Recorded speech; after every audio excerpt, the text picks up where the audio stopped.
ঘিয়ের মধ্যে সুজি ভেজে মুখে লেগে থাকার মতো স্বাদের ইউনিক এক রেসিপি। এটা আপনারা যখন বাসায় তৈরি করবেন অবাক হয়ে যাবেন। দোকান থেকে লাড্ডু কিনে খাওয়ার কথা একেবারের জন্যই ভুলে যাবেন। আপনারা দেখতেই পাচ্ছেন কত সুন্দর ও কত সহজভাবে আমি লাড্ডুগুলো তৈরি করে নিচ্ছি। একদম অল্প সময়ের মধ্যে এটা হয়ে যাবে। আসসালামু আলাইকুম, আমি Asiya Islam. Welcome to my channel Cookmaster Bangla recipe. আজকে আমি আপনাদের জন্য নিয়ে এসেছি লাড্ডুর রেসিপি। সো আর কথা না বাড়িয়ে দেখা যাক এই লাড্ডুটা আমি কীভাবে তৈরি করেছি। Let's go to my channel.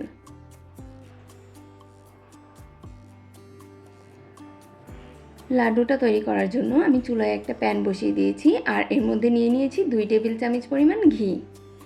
ঘিটা হালকা একটু গরম হয়ে আসলে আমি এর মধ্যে দিয়ে দিলাম 1 কাপ পরিমাণ সুজি আর দিয়ে দিলাম 1/2 কাপ পরিমাণে বেসন। আর এখন দিয়ে দিচ্ছি 1/4 কাপ গুঁড়ো দুধ। এখন আমি এগুলাকে একটু ভালোভাবে ভেজে নেব।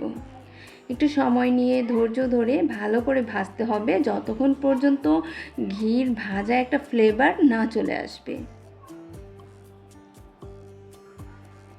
দেখতেই পাচ্ছেন আমি সুন্দর করে এটাকে ভেজে নিচ্ছি। আর অবশ্যই কিন্তু মিডিয়াম টু লো হিটে এটাকে ভাজতে হবে, হাই হিট করে ভাজা যাবে না, তাহলে কিন্তু পুড়ে যাবে।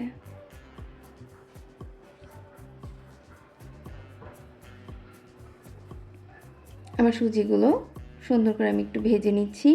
সুজি আর বেসন একত্রে এভাবে ঘির মধ্যে ভেজে নিলে অনেক সুন্দর একটা ফ্লেভার চলে আসে। আপনারা যখন বাসায় ট্রাই করবেন তখনই বুঝতে পারবেন। এখন আমি এর মধ্যে দিয়ে দেব গরুর তরল দুধ, আগে থেকে জাল করে রেখেছিলাম ঠান্ডা করে। 1 কাপ পরিমাণ আমি দিয়ে দিলাম। দিয়ে এটাকে ভালোভাবে নেড়েচেড়ে নিতে হবে, নয়তো কিন্তু দলা পেকে যাবে।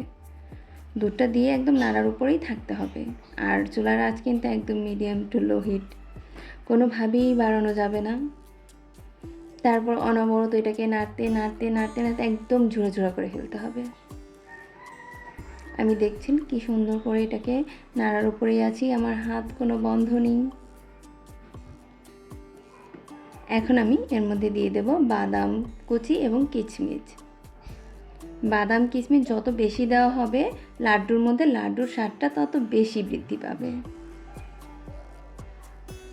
আমি বাদাম কিশমিশ দিয়ে আরও ভালো করে একটু ভেজে নিচ্ছি। ভাজতে ভাজতে দেখলেন তো একদম কিন্তু আবার শুকনো বেসন যেরকম ছিল ঝুরা ঝুরা ওরকম হয়ে গেছে।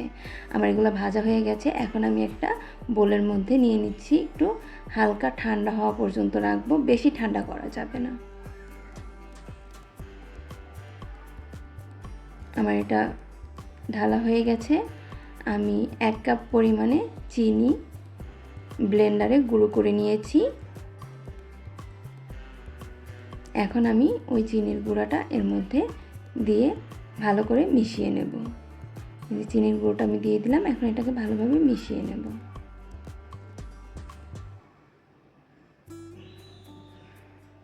আমার পুরো মিক্সড করা হয়ে গেছে।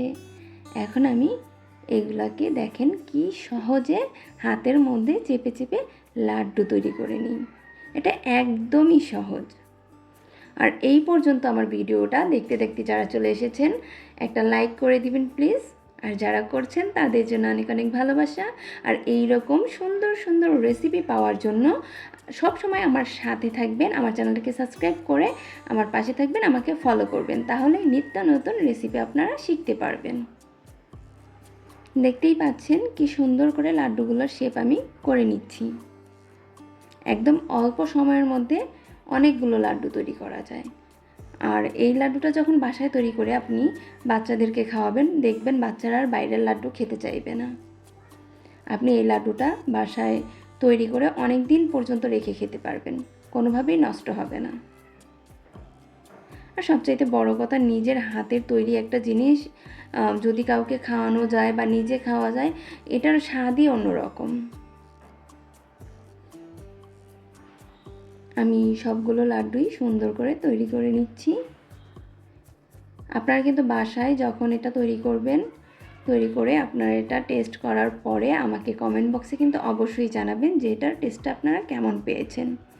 আর আপনারা যদি নতুন কোনো রেসিপি আমার কাছে দেখতে চান তাহলে অবশ্যই আমাকে কমেন্ট বক্সে কমেন্ট করে জানাবেন। ভালো থাকবেন। আল্লাহ হাফেজ, টাটা, বাই বাই বন্ধুরা।